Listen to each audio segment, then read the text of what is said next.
And welcome to another edition of Morton's Law. I am your host, Christopher Morton, here on this Wednesday afternoon. We're going to be here on YouTube and, of course, Morton's Law Podcast on all available platforms. I would always say it's a special show, but when you say it's a special edition every time, it kind of isn't special. But I'll say this. I have a special guest with me. I have Jermol Edwards from the Smarkout Club Podcast. Jermol, thank you very much for joining me. How are you today? I'm good, brother. How are you? I'm alive. How's that? Yeah, right. I'm recovering after a roller coaster wrestling weekend that capped off with possibly the worst Raw after Mania of all time. Yeah, you can say that again. I mean, that's an understatement, actually. So tell me a little bit about yourself, your podcast, your Twitter, everything involved. Yeah, sure. I'm Jermol. Everybody calls me Jerm. I actually am part of the Give Us a Shot network, where we have it's basically a hub of different podcasts that cover different topics, sports, pop culture, media, things like that. I host Stuff About Sports with Bert, who is my partner on that show, where we talk about sports. And then I also host the Smarkout Club, which is my wrestling podcast. And on there, I like to talk. I don't really do analysis of things because you can watch it for yourself and read it for yourself. I like to talk about a lot of the backstage politics in wrestling, a lot of the interesting topics, and basically everything that goes into being a smark, which is a smart mark, for those who don't know, and just kind of try to push the envelope that way. Yeah, I agree with that philosophy, just from the standpoint of it's so easy to go online and find news, but then you have to be worried about, well, is this news accurate? Because lately there's a lot of people out there just putting out news and really lose credibility. And even sometimes you hear stories about Uncle Dave being inaccurate, so you have to worry about everything. Yeah, for sure. Right. So let's get right into this Raw recap. Listen, here's the thing about this show. You coming off that WrestleMania weekend where you have a live audience and the crowd is into it and everything. And then you go back into the Thunderdome where there's no crowd. And I feel like that was a huge letdown in general. Having the crowd there could have helped the show, although I think they may have dumped on the show because, let's be honest, it was a hot piece of shit. I mean, coincidentally, before coming on this podcast, I started thinking about the show, and it actually led me to the bathroom to take a shit that was equal the size of what Raw was for 3 hours. Yes. I mean, honestly, sometimes when I'm watching the show, I think I would rather take a soccer-style kick to the dick than being subjected to this for 3 hours. So let's just get right into the start of the show. I mean, so Riddle confronts Lashley. Mm-hmm. And now, I don't know if you heard about this, because I started thinking about the fact that he lost to Sheamus, and now he's in this beginning of the show. Did you hear about because I don't watch every week, his botched promo with Asuka? Oh yeah, I watched it live. It was, and it's funny because coming off that topic in our Facebook group, marking out as a habit. If you want to find and join that, I'm definitely the top heel in that group. There's a bunch of fat, ugly Canadians that like to argue with me. But anyway, so these guys, I went into the spiel, and you heard the podcast. I was ragged on Keith Lee a little bit, and this actually ties into him, my conspiracy theory hat. But Matt Riddle the same. I called Matt Riddle the worst NXT call up of all time, and I get that there's been lesser guys like Tucker who have disappeared completely.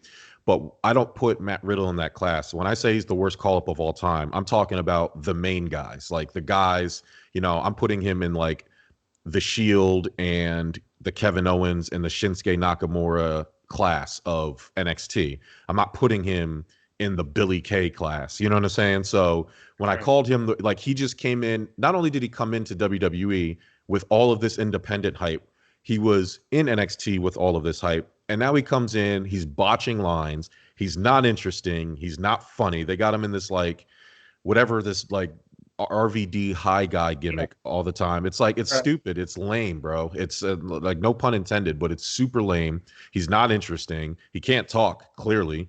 And so now, and then he has the gall to sit there and talk about Brock Lesnar, on Twitter and stuff. And I don't see the appeal in him. So when he forgot his lines, it was literally the day I had this huge argument with these guys in this group, and then he forgets his lines that night, and it was just icing on the cake for me because I love the small victories like that.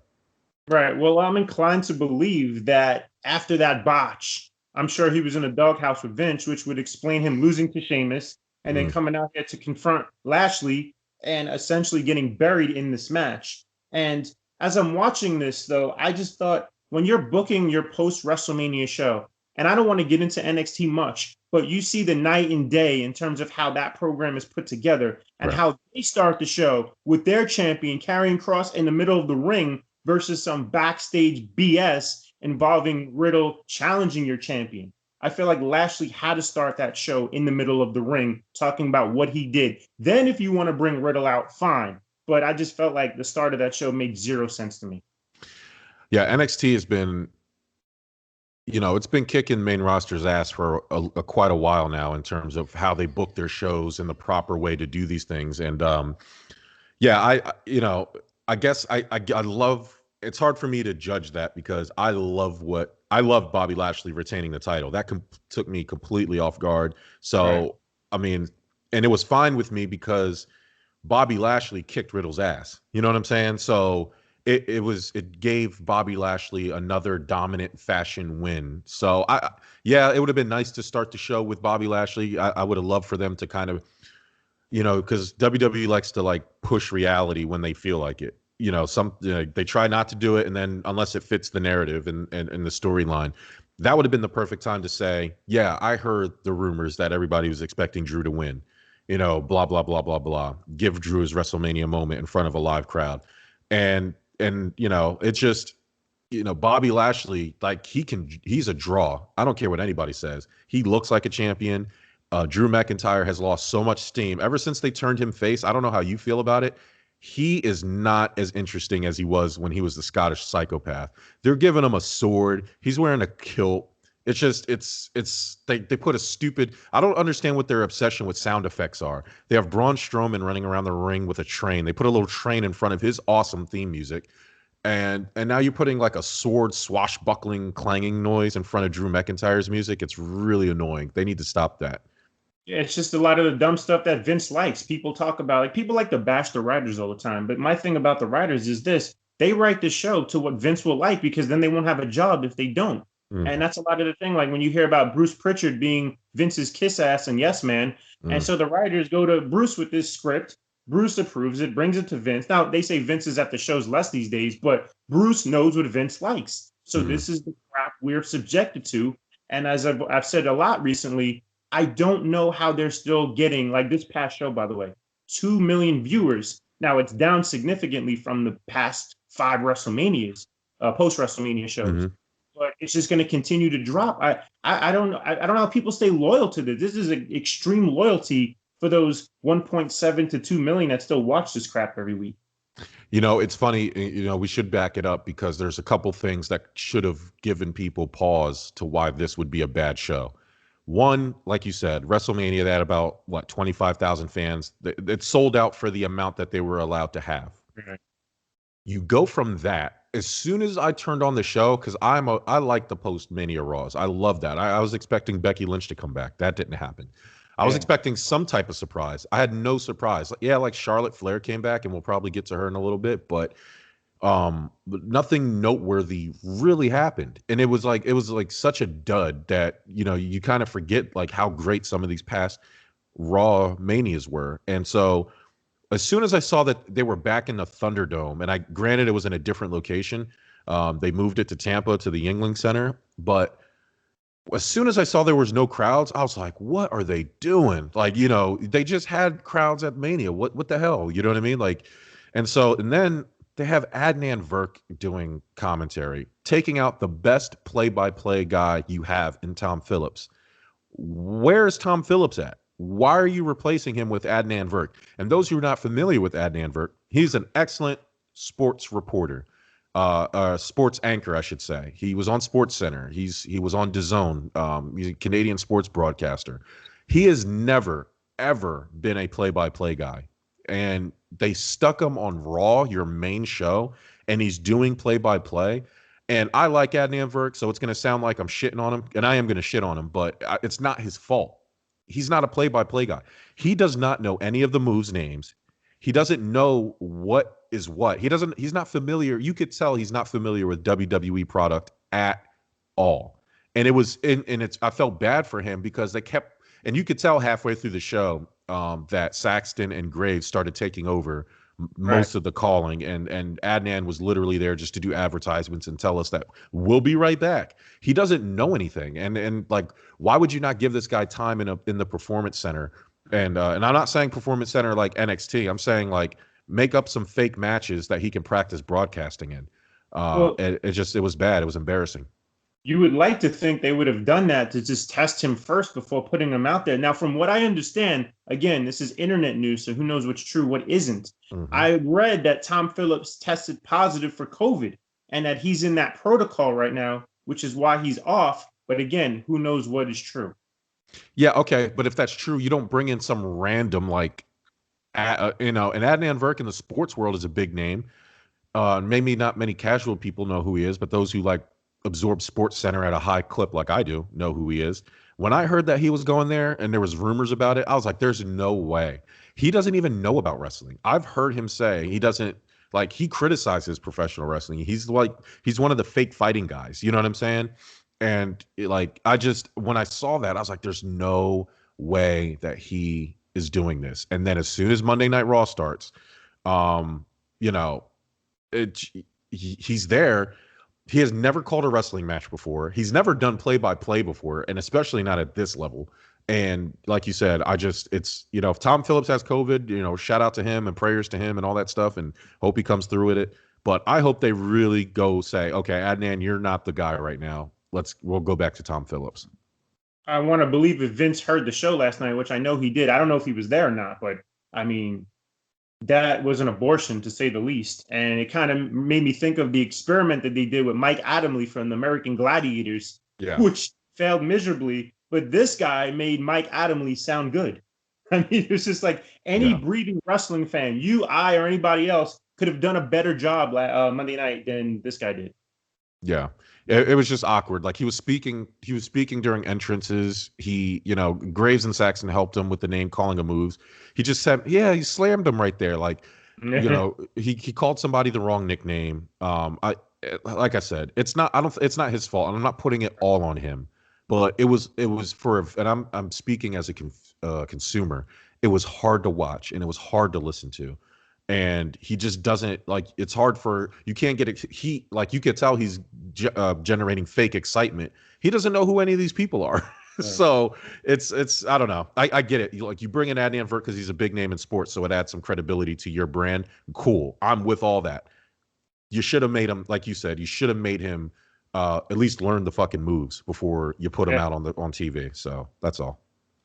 So moving along, after Lashley ragdolled Riddle, we get, and I didn't know this happened, nor did I know about the injury.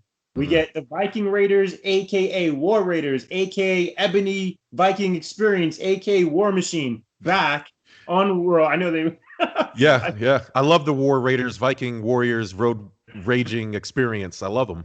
It's just like, I mean, look, they're good in the ring. I followed their career all the way Ring of Honor, New Japan, and stuff like that. But when I got to see this match, first of all, we can go back to the breaking up of the Hurt Business. But when I saw them against, and I wrote this, I was like, poor Shelton and Cedric, please send them to NXT, because I knew they were going to put these guys over, and that's just horrible from where they were. And it makes it even more agonizing when you see the main event play out, how the main event plays out. It's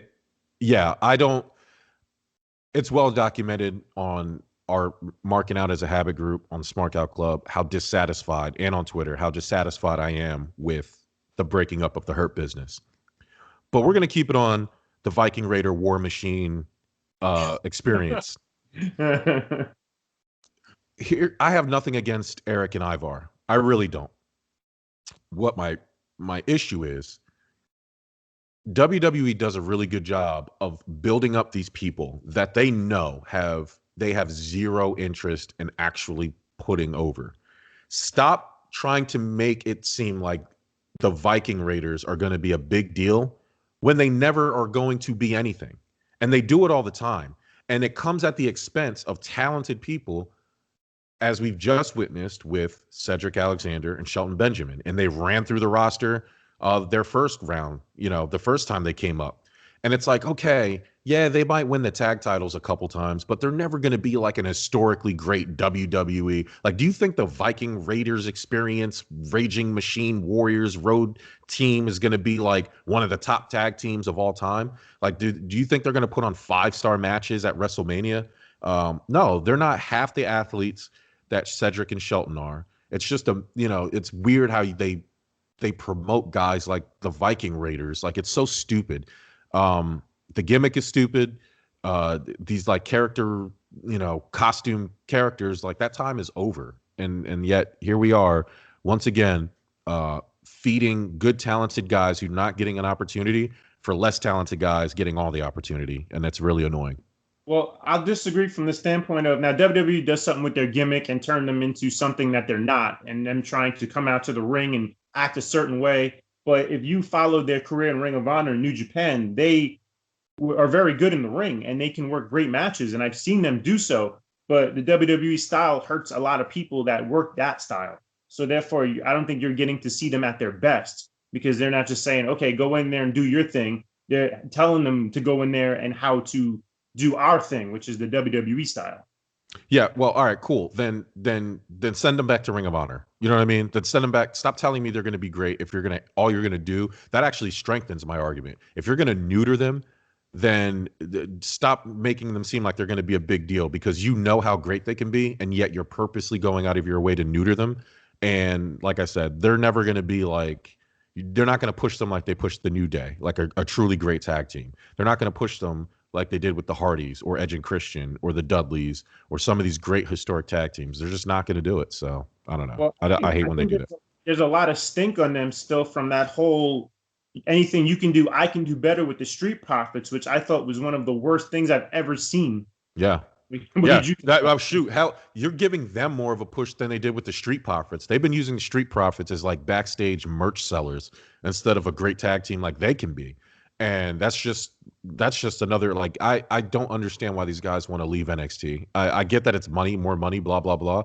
But, at some point, personal integrity, personal pride have to come into it. That was awful. You were absolutely right about that. And what have the Street Profits done but since then? Nothing. They were red hot coming up. And they're a unique team. And yet here we are. They're just sitting there and not doing nothing, wasting away.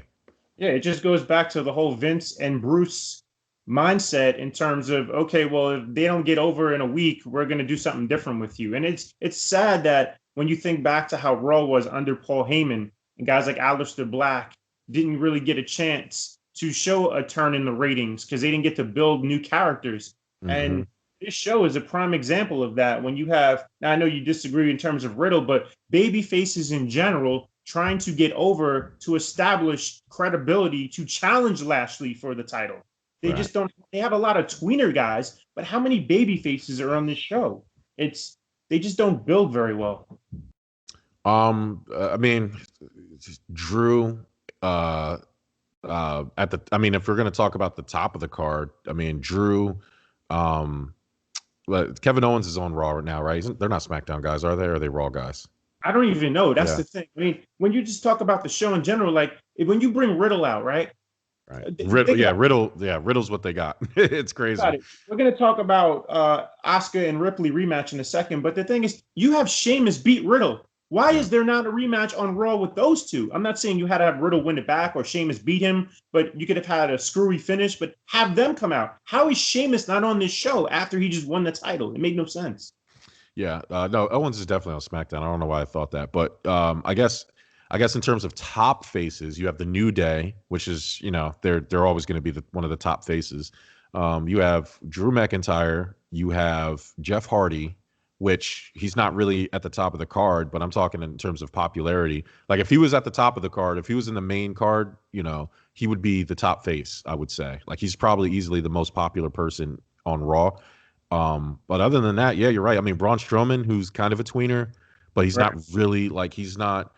Randy Orton is not really a face, even though he's doing the face thing right now. It's odd.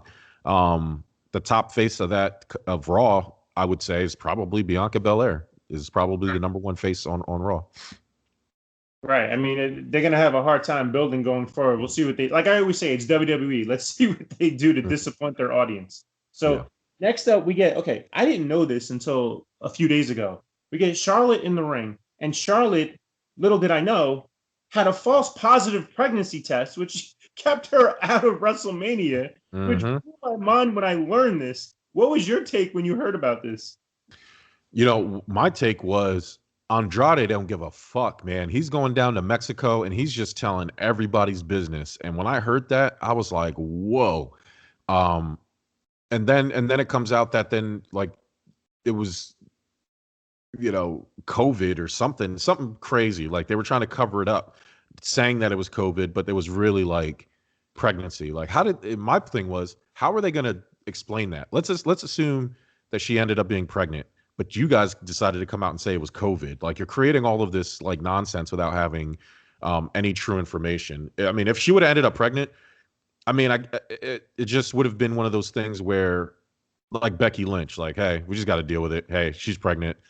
They probably would have never mentioned Andrade's name, but hey, Charlotte's going to go away. But I like that she came back. I loved, the best thing that came out of it is that at least we have a new champion, a new face of women's wrestling in Rhea Ripley. Oh, so yeah, never mind. Bianca Belair is on SmackDown. Rhea Ripley's the Raw Women's Champion. But so uh, at least we got Rhea Ripley finally doing something. Asuka and Charlotte would have been another predictable. Like that match at Mania was only good because it wasn't Asuka and Charlotte was going to eat up Asuka anyway. So Asuka would have ended up losing, but it felt better because it was Rhea Ripley winning instead of Charlotte winning again. And then it allowed Charlotte to go back to what she's always should have been, a cocky heel. She's the daughter of Ric Flair. She should never be a face ever again. But before we move on to that, Charles, stop getting plastic surgery. Stop going down to Mexico with Andrade and getting cheap plastic surgery because whatever they're doing, they're fucking up your face, girl.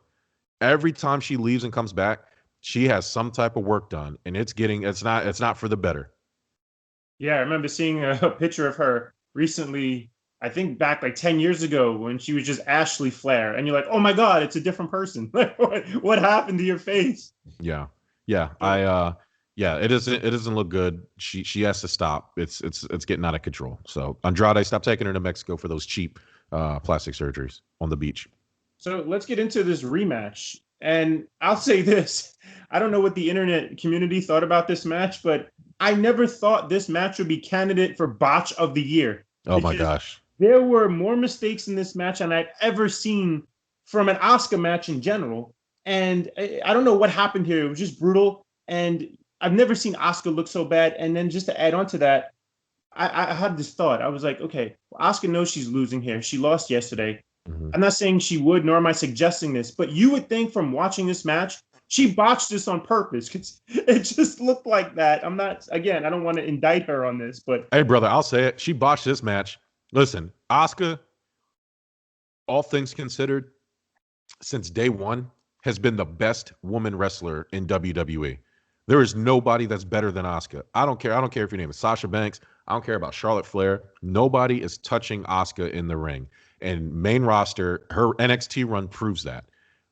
Vince McMahon ruined her because she doesn't speak English. Because Vince McMahon is a white elitist.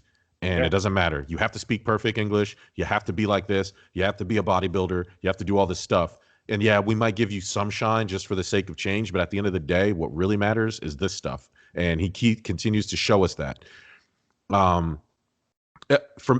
Yes, the botches were bad. The match wasn't as good as the Mania match. I thought it was solid, but it's odd when you throw, like, I don't know how much experience and chemistry they have together. I don't know how often they've worked together before. I don't remember them ever working together before. So I would probably attribute it to that. But it's, it was a predictable match. Yeah, you're right. Asuka was not going to win. And then obviously Charlotte came and got involved. I just wanted to add a few more things. Like after, I think this was the third or fourth botch of the match where they attempted the crucifix. And I'm just, at this point, I'm like, okay, just go home. Now, I didn't know what the finished plan was, but I was like, go home. And then talk about Corey Graves. he covered this as much as he could. I mean, in Yeah. terms of watching, he was trying to say, oh, well, they're exhausted from the night before.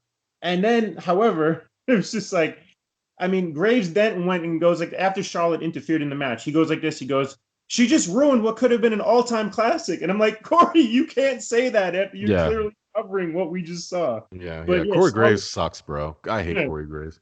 Charlotte did save what if anything in this segment, because they had to end this match. It was that bad. Yeah.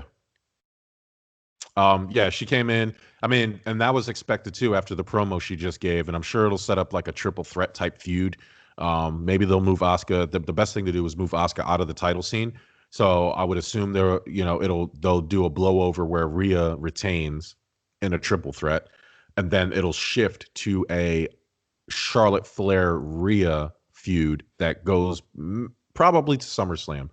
That would be the best thing, a long-term feud between those two. And then Asuka can go and just start destroying lower card members and building up her brand again until maybe a move to SmackDown. Like, I'm sure we'll see some, usually after Mania, there's some post-Mania roster shakeup moves. So maybe we'll see Asuka move over to SmackDown, and maybe that'll be the plan.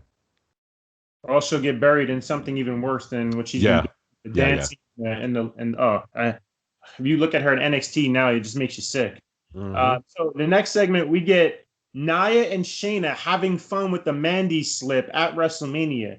And just watching this, when Mandy slapped Nia, I just thought, I hope she put some extra on that slap, because that bitch is owed more receipts in this business than anybody ever.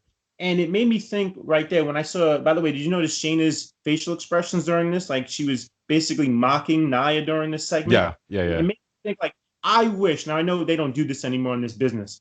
I wish with Shayna's background in legit MMA, one day she would just say, fuck it, get fired, and just potato Nia in the ring, legit shoot, and just say, fuck this, I'm out. I would pay to see that. That would be hilarious. Yes. I would pay to see it too. Shayna, you want to talk about a disservice. She got completely neutered on the main roster. She should be at the top of the card as well. She's awesome. Nia, I have no idea. She only has a job because she's The Rock's cousin. I mean, let's just call it what it is. There's no way. Like, and I don't even like that storyline where you're mocking somebody who fell. Like, all right, cool, she fell. Like, they decided to do WrestleMania after a severe thunderstorm. Yeah, the ramp is slippery. They're not going to get all the water. It happens. But now you're going to make it a thing. Like, people would have forgotten about it by now. You know what I mean? But now they're going to make it a thing where, oh, you slipped. Oh, mistakes. And now Nia's out in the ring, slipping on the apron. Like, dumb shit like that. Stupid shit like that. And I'm like, all right, so that's what we're doing now? That's the story? It's not cool. It's, and I think Nia would be better served not doing shit like that and going back to how she was when she debuted, where she didn't talk. She just beat people up. And that was that. She just needs to just be that person. Yeah, I don't really care to talk about that tag match other than what you just mentioned with the slip, because it was just a total disaster. But I just wanted to say something, because I talked about this after the Mania show. It's just like, you see all the makeup on these women. They wear like 10 pounds of makeup. You ever see Nia Jax without makeup? Like Kayla Braxton wears 20 pounds of makeup. It's like, what? Yeah, the women, they go nuts, and I'm sure that's a Vince McMahon thing. Brutal. So next up, we get Alexa Bliss's explanation of what happened in one of the worst opening matches. When you think about that Mania, and you think you go to night one, you get Drew and Lashley. Night two, you get this. But I don't even know what you would call it, the Orton Bray Wyatt Fiend match. So after I watched this explanation, I just had these thoughts. I was like, can they please let this die? I mean, nobody cares what they're doing. I mean, nothing is believable in any of this. It's just hokey Vince McMahon shit. They ruined Bray Wyatt, and I'm over it. I'm done with the Fiend. I'm done with Bray Wyatt. I'm over it. Now they're gonna do what? A girl Fiend? All right, so you're breaking off of Bray Wyatt, but you're still doing like the Firefly Funhouse. You're doing everything that Bray Wyatt did. And now you have your own little freaky doll sidekick. What are you going to come out with a mask now? You're going to have an alter ego as well. It just, I mean, I'm just over the whole. It was cool, and they ruined it, basically. They had a lot of potential, and they completely ruined it. It started when Goldberg squashed the Fiend, and now basically Randy Orton. I love Randy Orton. I think Randy Orton's top 5 dead or alive. But this was not it. I hope Bray Wyatt and Randy Orton never wrestle again. Randy Orton needs to go to SmackDown, and Bray Wyatt needs to stay on Raw, and they never need to cross paths again. I mean, yeah, it's just so bad. I can't believe that they're and another thing is when you talk about when they first started this angle, which you thought had hope, right? Mm-hmm. And you're like, why isn't she Sister Abigail? That could have been huge if she became Sister Abigail. It makes no sense. Or just go back to being Alexa Bliss, man. Like, and that's cool too. You know what I mean? Like, it's over now. If it's over, then let it be over. Stop coming out acting all weird. Go back to being Alexa Bliss and just be done with it. Right. I mean, it was even more stupid that you would give her a different gimmick and not change her name. They should have changed her name to anything. Anything. Right. Yeah. So, all right. Next up on the show, we get Miz TV. Nah, don't do that. Don't do that to my guy. The Miz was the MVP of WrestleMania. He put Bad Bunny over the way he did. Yeah, the Miz. I'm gonna give my guy some flowers. You got to respect the Miz a little bit here.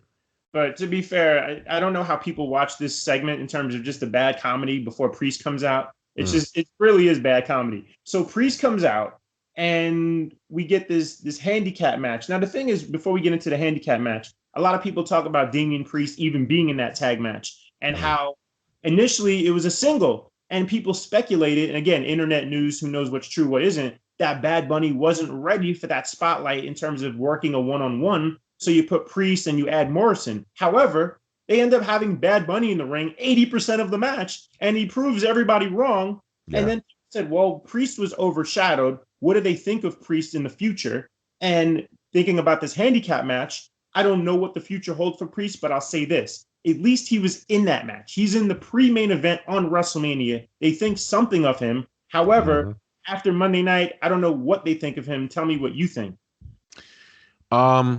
It just continues the storyline. They kind of have to, right? What's next for Priest? What can he do? They're not going to jump him into the main title scene yet. I don't think he's ready. A guy like him, he needs a slow build to and that's the problem with these guys. They have guys that they're really high on early, and they throw them into the title picture. And this guy should be spending a year doing feuds like this. That's how you build the mid card. That's how you build a superstar. John Cena was made in the mid card, and he feuded and had really good feuds in the mid card, and as a mid card champion. Damian Priest can save the U.S. title scene.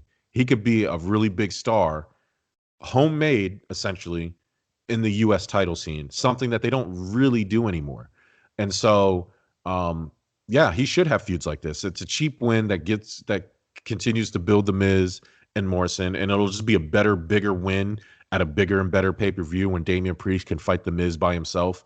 John Morrison and the Miz are definitely splitting up pretty soon here, right. And the Miz is the perfect heel for Priest to kind of get his chops and give him a legitimate win in WWE. Right. No, I agree with that. Moving along, they show a WrestleMania package, which they love to do. They go back. And I hear The Weeknd playing again. And listen, all due respect to the artist, I need a vacation from The Weeknd. I mean, from Super Bowl to WrestleMania, it's just like, please make it stop. I mean, it's like, even Roman Reigns is like, how much can you shove this guy down our throats? I mean, it's just like... Yeah, he's the biggest star in the world, man. The Weeknd, he's on top of the world. And, you know how WWE does. They like to get their political connects in order, and, they'll play them out until the next big song or the big artist is on top, and we'll hear a bunch of Ed Sheeran at the next pay-per-view, WrestleMania Backlash, and then they'll throw him down our throats. So I get that it's part of the business. That's just where the dollars are at. Right. So we get this next. This is another thing that we talked about, how they started the show. Now at the 9:00 hour, they bring out MVP and he's in the ring, and then McIntyre comes out to confront. And then out comes Braun. And by the way, I don't know if you realize this. They talk about the monster of men. When McIntyre and Braun are standing face to face, Braun doesn't look like a monster of men. It's just that was funny. When I saw that, I was like, damn, it wasn't that Braun's not that big. I was like, damn, Drew is big as hell. Like, I never, you never really appreciate how big he is. When I saw that, I was like, God damn. I was like, Drew ain't nothing to play with. Right. So then we get, let me see, we get Drew. Excuse me. Orton comes out and cuts a promo talking about he's no longer dealing with Bray Wyatt and everything is over. Thank And God. right. So now that leads to the match we're gonna get at the WrestleMania Backlash. Excuse me. Here's my thought. When I saw this in terms of going forward and they announced everything, I'm like, okay, well, whoever wins this match, couldn't they have done this three-way at Backlash and kind of dragged it out to SummerSlam? I think I mean, so here's the thing, spoiler, McIntyre goes on to win this match. Now, again, I don't like to analyze what already happened. I like to forecast and predict the future. So Drew wins. Is Drew has no chance of winning this title at WrestleMania Backlash? Why would you do that? Why would you not give him the win in front of a crowd at WrestleMania, which is your biggest show, only to turn around a month later to give him the title at WrestleMania Backlash, which I'm going to assume is not going to have fans on it. It doesn't so then he loses again. Let's say he loses again. So now what? He's going to get another opportunity at SummerSlam because it sounds like they think that everything will be back to normal by SummerSlam. Right. Where they can have at least 50% capacity or have a bigger crowd than they had at WrestleMania at least. And so, which is funny why they, if you notice that the WrestleMania next year is in Dallas in Texas, where there's no COVID restrictions. And I said, whoa, they're definitely got their COVID insurance going. Cause let's say if this does drag out until next WrestleMania, they're going to make sure there's 100% capacity, for WrestleMania, which I thought was really funny. But sorry to interrupt. Speaking of which, people that we talked about the full capacity at Texas Rangers games, they had 5,000 new COVID cases yesterday, just to put that out there. And they're going to get 5,000 more, man. Guess what, guys? Hey, guess what? It's been a year. People are going to get COVID no matter what we do. So get over it. When it comes to this, so when I'm looking, I'm like, all right, well, do I really want to see Drew and Lashley again? And if Drew wins, and I shouldn't be surprised by this, but it wouldn't make any sense. But neither did breaking up the Hurt business. That didn't make sense. But here we go. It'll be interesting to see how they handle that. Well, I don't want to get into political stuff here, but I understand people will get COVID, but I feel like people who aren't following protocol are causing more cases than we need in this country. And I feel bad that almost 600,000 people are dead as a result of people not caring about other people. Yeah, but Vince McMahon don't care about that, which is why he takes blood money from Saudi Arabia, and he wants 100% capacity and and guess what? WrestleMania is going to sell out in Dallas, Texas, and people are going to still go to Texas Rangers games. Yeah, I mean, check their attendance lately. They were full. They were damn near full the last game. People are just going to go, man. Like, it is what it is. Yeah. So up next, we get Elias. I mean, this guy's been there forever doing the same thing every week. If you don't watch Raw for 2 years, you didn't miss anything. He's still doing the same thing. Yeah. I don't know if you care to even talk about this tag match against the New Day. If you don't, we can move on. No, I just want to say that this was Jackson Riker's dream. He gets to go in the ring and beat up two black guys, and nobody gets to say anything about it. I know Michael Hayes was behind it. I know Lacey Evans was behind it. So Jackson Riker, that was his WrestleMania. He was like, wow, I get to put my hands on black guys and nobody's going to yell at me. Yeah, Jackson Riker was living the dream yesterday. I could tell. Well, I mean, when you think about all the stuff that it came off of his Twitter account, the fact he's still there after all of that, how does anyone work with him? If you're the New Day, how do you not refuse to work with this guy? These guys are just collecting checks. I mean, what are the New Day going to do? That's how I know that this guy has support from on up high. And that's all you need to know, man. That's all you need to know. Jackson Riker, the people who make those types of decisions are like-minded. That's all that tells me. And that's the only thing I can get out of it. Like, oh, that must mean whoever is making those decisions over there feels the same way Jackson Riker does. And so here he is. That's exactly why Hitler Hogan was out there at WrestleMania. The same exact reason. Yeah, he said what he said. And guess what? People who make those decisions feel the same damn way. It is amazing. It is what they get away with and still come back. Mm-hmm. Moving along. So it's funny. Randy Orton came out for that little promo with everyone in the ring. And then they do a backstage where he essentially says the same thing. I'm like, you just said that out there. Why did they have him cut another promo? Did you Filling think that? time. Filling time, man. We have 3 hours. Yeah, they were like, hey, man, we got 3 hours. Our show sucks. Just go out there and talk more. And then here we are. Here we are. So then we mentioned Bray earlier, but now we get the return of the Firefly Funhouse. And I'm just like, what the fuck? And he's out there talking about how he's reborn. And I'm over here chanting Husky Harris. I mean, what did you think of that abortion? I mean, it just, like I said, I'm over Bray Wyatt. I'm over the Fiend. It sounds like there's going to be yet another. Like, are we going to get a third personality out of this? We're going to get Mr. Rogers Wyatt. We're going to get the Fiend, and are we going to get somebody else now? Like, who knows?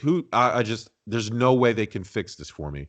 I would have been way more happier if whatever happened at Mania happened, and then after it was over, Randy Orton lit the jukebox on fire, or the Jack in the Box threw Bray Wyatt back into the Jack in the Box, lit that bitch on fire, and then that would have just killed Bray Wyatt. It would have killed the Fiend. Bray Wyatt could have came back as Husky Harris or whoever he wanted to be. IRS Part 2, whatever you want to do. Just enough of the Fiend. So we'll see. Whatever he comes back as, he's just gonna lose. So it doesn't really matter. Right. No matter how they repackage him, he's ruined in the eyes of the fans. I don't know how they can save this guy. Right. Exactly. So we briefly already discussed the main event, but just getting into the triple threat in terms of the match itself, I really didn't care to talk about it. So if you had any thoughts on the match itself, go ahead. Essentially, it was a good match. I mean, you had 3 good workers. I think Braun Strowman's a good worker for a guy his size, and I'm always going to applaud him for the way he changed his body. I do like his current character. I hate the train sounds that they add to his entrance, and I hate the train sounds. I think they didn't do it at Mania, and I don't think they did it last night on Raw, if I remember. I think they were just like, wow, this is really stupid that we're adding train sounds when he runs around the ring. But they need to take it away from his, because it's like it hits different when the Braun in his theme song hits when he comes out, instead of the train sound, and then now you're waiting for the Braun, and it's like it doesn't feel the same. So they need to get rid of that too. But I like the way he was booked as a dominant. Like, after coming off that cage match with Shane, which I thought was fantastic, it's nice to build him up as a dominant person. He should be doing what I said earlier with Damian Priest. Run through the middle of the card, in the upper middle card, and just build a dominant resume. That way, when you do win the title, it doesn't seem random, and it feels earned. Strowman should be a lot bigger than he is, no pun intended, because he's a giant. But the match itself was fine. I don't like that McIntyre lost it. I think Braun should have won it, or maybe even Randy, because it's going to get fed to Bobby, and those two would have been a better resume builder for Bobby that way, because eventually Drew is going to take the title from Bobby. I just don't think it's going to happen at Backlash, which is exactly why he shouldn't have won this match. But then you get to the randomness of the remains of Retribution interfering in that match, and it made me angrier. Right. Yeah, I mean, it made me even angrier that the Hurt Business broke up. That should have been Cedric and Shelton. And if this ends up with T-Bar and Mace coming out next Monday night on Raw with fancy gold suits on, I'm going to be really pissed off. It's random. You have MVP standing at the top of the ramp looking like the Kingpin, and he has these weirdos with the masks on beating up Drew McIntyre after they couldn't even beat who was Retribution feuding with for a little bit there with Mustafa Ali, Gulak or whoever, I don't know, whoever they were feuding with. They couldn't even beat them, and here they are beating up Drew McIntyre all of a sudden. It's ridiculous.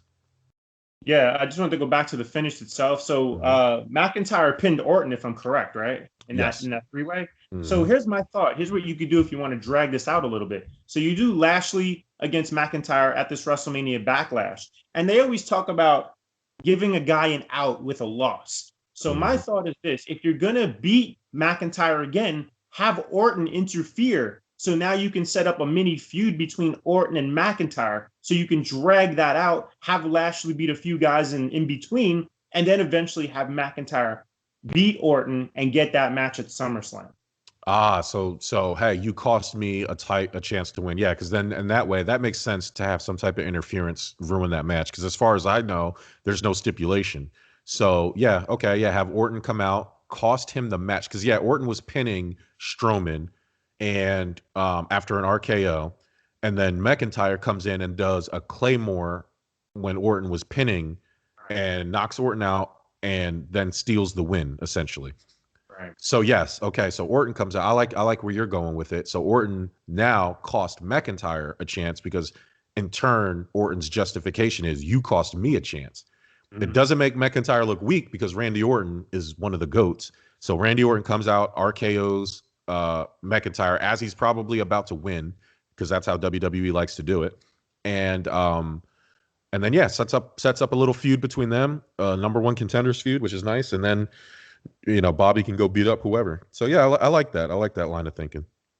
Sounds good. Yeah. And then regarding what you said at the end of the night with those leftovers from Retribution, sometimes it makes me think when they're doing stuff, do they just throw darts at a wall with storyline ideas and say, okay, we're going to do this tonight? That's what it sounds like. Yeah. It's like whoever ran in the back and said, who ran back into catering. Hey, who's closest to the door? Oh, you two? All right. Hey, this is what we're going to do with you tonight. Hey, go put your stupid little masks on and go out there and beat up Drew McIntyre.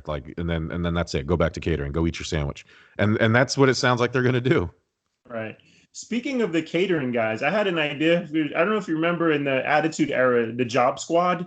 I think they should come up with the catering squad, where these guys just similar to Retribution, just start attacking people, but they have to wear the shirts that says catering squad. Yeah, and come out with like half-eaten sandwiches and like throw them at people when they beat them up and like just pour drinks on them. Like, yeah, like just I would love that. Yeah, I mean the Raw, listen, it was bad. It was real bad. There was again, just like Mania, the only thing that really saved it was there were some pretty good matches on there. But it doesn't matter if, one, it was already going to be a bad show because you're holding it to a standard unlike any other Raw, right? Raw after Mania has grown into basically a pay-per-view. It's a big deal. And now that streak is now ruined. I get that there's COVID protocols, but you're going, again, if you're going to allow fans in the building for WrestleMania, I'm expecting fans to be in the building. Which made it even more odd because last night on NXT, or I guess Tuesday, whenever you're listening to this pod, the night after on NXT, they had a little bit of a crowd there. So why couldn't Raw do the same thing? Like, it didn't make any sense to me why they did that. Yeah, it was just like, although I'll say this, let's be fair, the crowd would have dumped all over the show. I mean, there would have been every negative chant you could think of during this 3-hour period. Yeah, but they were saying, fuck you, Roman Reigns, in a full building. Like, you think, WWE doesn't care about that. That's the whole, and then Michael Cole used to go out in a point and try to cover and say, yeah, this is just a Mania where people are really emotional. No, like Roman Reigns sucks, bro. And everybody knows it. And you guys go out here for an entire year and tell us how great he was, even though people were actively walking out of his matches. No, we're going to let you hear it because these are real wrestling fans here. This isn't little Johnny with his dad who bought him tickets and they're going to just cheer whoever you tell us to cheer. WrestleMania after Raw are the real wrestling fans. And yeah, that's probably it. They were scared to say, hey, you guys had Roman Reigns. That's why I'm so happy that social media exists. If you listen to WrestleMania and heard the cheers for Hulk Hogan, you would think, oh yeah, people are cheering Hulk Hogan. But then you get the home videos, the cell phone footage, and people were booing him out the building. And I could tell, you could tell if you were watching it, you just have an ear for piped in crowd noise. And I was like, that's not the crowd. I heard it. I was like, that's not the crowd there. They're not really fucking with Hulk Hogan today. And which I really love. And I sell the Fuck Terry t-shirts on the Give Us a Shot Network website. So go on and check that out. And yeah, so we're starting a movement, man. We're getting Hulk Hogan the fuck up out of WWE. Sick of him. I just don't know how Titus O'Neil can stand next to him during those segments. I'm sure he had his own personal reservations about it, but at the end of the day, he's Titus O'Neil. You know what I'm saying? He's just protecting his paycheck, and I know that it's hard. It's easy for us to say it because we're sitting at home on a pod analyzing it, but these guys have families and jobs, and I do get it. I just feel bad that they're put in that position. I think I would do it, but I would absolutely make it known that I am not doing this because I want to, or that I forgive Hulk Hogan, or that I think, whatever. I'm doing it because you're my boss and you're telling me to, which I think you get those Titus O'Neil, those New Day moments where it's like, all right, man, which sucks. And I know Vince is holding that over their heads. It makes it even worse to me. Yeah, I mean, look, there's been racists throughout the history of this business. I don't know how familiar you are with guys from the past, but a guy like Dick Murdoch was a known KKK guy Hmm. and wrestled in Mid-South Wrestling against guys like the Junkyard Dog and Butch Reed. But Yeah. from what I'm told, once he got into the ring, he was professional, but they knew he was a Klansman. Yes, I mean, and you're going to get guys like that, like Jackson Riker, for example. Obviously, I don't think he's a Klansman, but he obviously has very strong beliefs, and I'm sure his time since then in the back locker room has been awful. And but you're going to trot this guy, and you're going to continue to trot this guy out. It doesn't do him any favors because every time you see him in the ring, people aren't just going to forget about it. It's just like Hogan. That's what it was. They kept Hogan away from WWE for almost a damn year. Then as soon as they announced that he was going to host WrestleMania, people are always going to bring it back up. So it's like you're not doing these guys any favors. Like time is not going to heal these wounds, and yet here we are yet again. And it's exactly what I said earlier. It's because the people at top making those decisions feel the same exact way. Right. And I also think this when you think about Vince McMahon's mentality, mindset, and the fact that 70 million people did vote for that orange idiot, even though Hmm. he lost, does he think that, okay, well, more than half of this country is racist, so how can I put a black man as champion when they're not going to support the product if he is? Does that thought cross his mind? I'm sure, but Vince does a good job. He does throw us a bone every once in a while. He'll give us the Kofi run, even though it took him 11 years, and he's giving us the Bobby run, which, like I said, I'm shocked that he retained at WrestleMania. But and that's the main argument I get from people, especially in our group. He was like, "Well, Bobby retained and he's been champion." I'm like, "All right, cool, yeah." Guess what? He's the third Black WWE champion in the 60-year history of professional wrestling. If you're going to sit there and tell me that the Black wrestlers get the same exact opportunities as the white wrestlers, then you're out of your mind. The Black wrestlers get pigeonholed into these gimmicks, and he's always done it. Papa Shango, Mm. Junkyard Dog. Papa Shango's from Mississippi, bro. He's not from, but they have him out there with bones in his nose and he's making inaudible noises. And it's like, but Vince does that, like, right? He puts these characters, all these guys, into these like pigeonholed gimmicks based on their skin color. He's always done it. I'll give And you one better than that. Listen to this. You're familiar with Mr. USA Tony Atlas, who was a tag team yes. champion with Rocky Johnson in the 80s. Vince Hmm. brought him back in the early 90s as Samba Simba. We Yeah. know it's Tony Atlas. What are you doing? Yeah, right. Right. And he guess what else? What else makes that a crime? He was very popular as Tony Atlas. Right. He was super popular as Tony Atlas. But nope, Samba Simba throwing some African black shit. Apollo Crews. Thank God that they're giving him something to do. But like, hey, do a really bad Nigerian accent. That'll do it. Whose idea you thought that was? You know what I'm saying? Like, who do you think told him to do that? He can be a Nigerian. He can be proud and do a Nigerian gimmick. Bro, we've heard him speak perfect English before. You know what I mean? He can be everything he is now, which is great for him and the direction of his character because he really wasn't anything before. Cool. Carry around your spear. Have your giant bodyguard because it seems like they're just giving them away. They're at like a discount sale. Everybody has a giant bodyguard these days. And go out there and just do the gimmick and be proud and all that stuff. You don't have to do a Nigerian accent. And if you're going to do the Nigerian accent, do it good. But you're not even doing that. And so Wait, how about the fact that he's been there for how long and now all of a sudden he has one? That's a direct insult to fans. Like, why does he have one now? You didn't start with it. yeah, right. And it's different. Like, so Kofi Kingston, who's Ghanan, which they made him do a Jamaican accent. And, he came in doing the Jamaican accent and then he lost it. I'm cool with that. But don't insult my intelligence and be like, Apollo Crews, who even when he was Uha Nation, spoke perfect English and did similar things as he's doing now. And yet here we are, bad Nigerian accent because you know what? That's what this gimmick needs. No, it's awful. Well, listen, this is why guys like Leo Rush and ACH said, "I'm getting the fuck out of here," and I'm proud of them for doing that. I'm super proud of them. And the thing with them, they didn't have a high profile coming, with WWE, so they can afford to walk away from that. But the guys who were in too deep, like Titus O'Neil and some of the New Day probably are big enough that they could probably make some change if they wanted to. I know Kofi said originally, listen, we forgive Hulk Hogan. We just don't fuck with him. You know what I mean? Like, we get it. Shit happens, but guess what, buddy? I'm not going to be running up to you like I used to, shaking your hand and shit. I'll shake your hand to be cordial if we pass each other, but I'm not walking the back looking for you now. Like, that's just the way it is. So shout out to them. They have a brand to protect, and I'm cool with that. ACH barely got started, but shout out to him. I love that shit too. They're like, you can do things different ways. Not everybody has to do things the same way. I think a lot of the black talent just simply are washing their hands of Hulk Hogan. They get that he's part of the deal, and hey, that doesn't mean I have to like run up to you and suck your cock when when everybody else does, like we used to, like we were, But hey, I'll give you a head nod and keep it moving. And just for those WWE fans listening and may miss ACH or Lio Rush, you can catch both guys in Major League Wrestling, which is available via YouTube and Beam Sports Television. ACH also works the New Japan Strong shows on in that company, so those guys are still active if you want to see them. Yeah, I love Lio Rush and I love ACH. They're both tremendous workers. It's sad that they didn't reach the potential they have in WWE, because I think they could have been really good for that brand.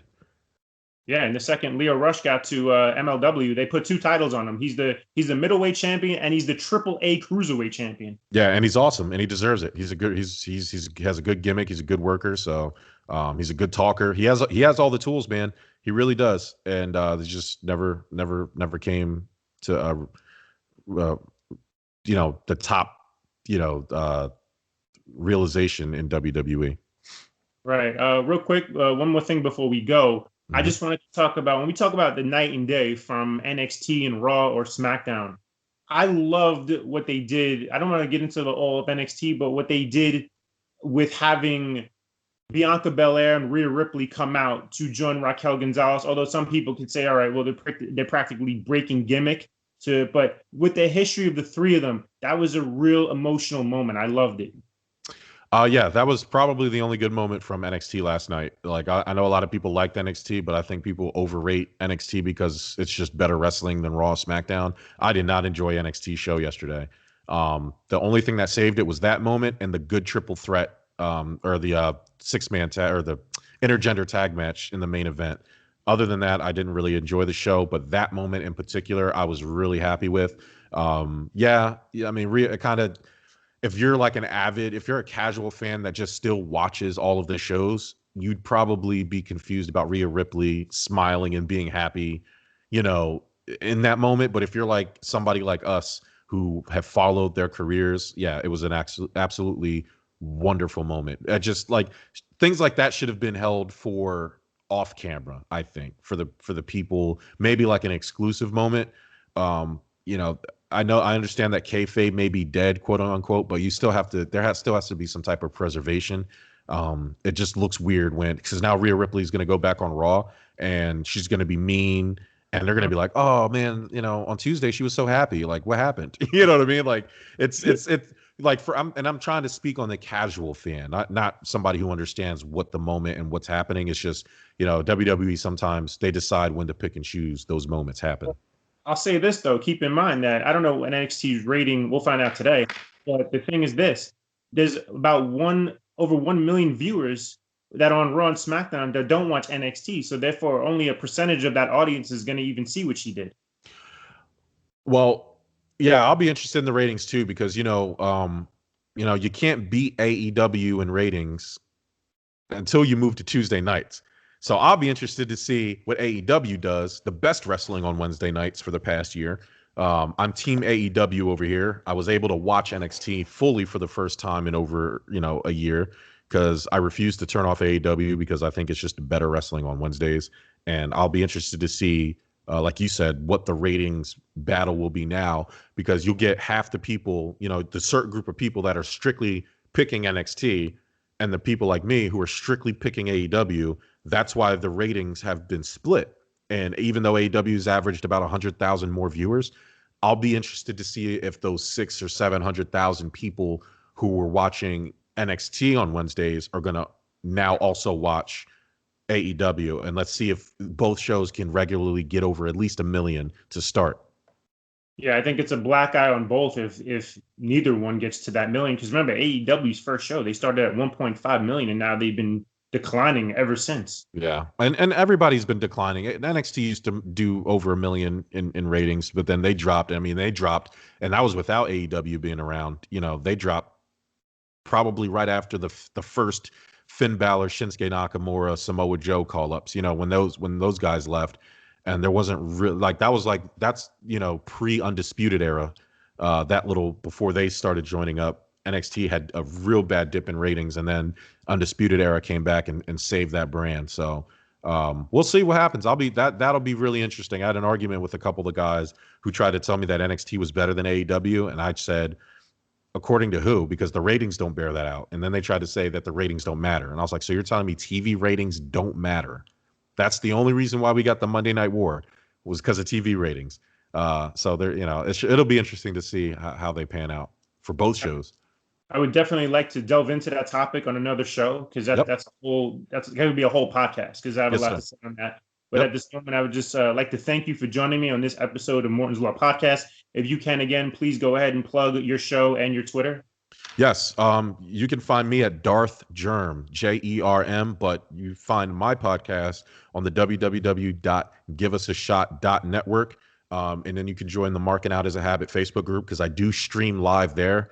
Smarkout Club is audio only, but we do special video episodes in our group. So if you want to catch us live, we do them there, and everybody's welcome. If you want to join me on the show, I always advertise at least a week ahead of time when I'm going to go live. That way, if people want to join me and argue with me, I am more than welcome to do that. And just find hashtag Smarkout Club. I don't have an official Twitter for that, because the network is like an all-encompassing thing. So you can find me anywhere you find the Give Us a Shot network.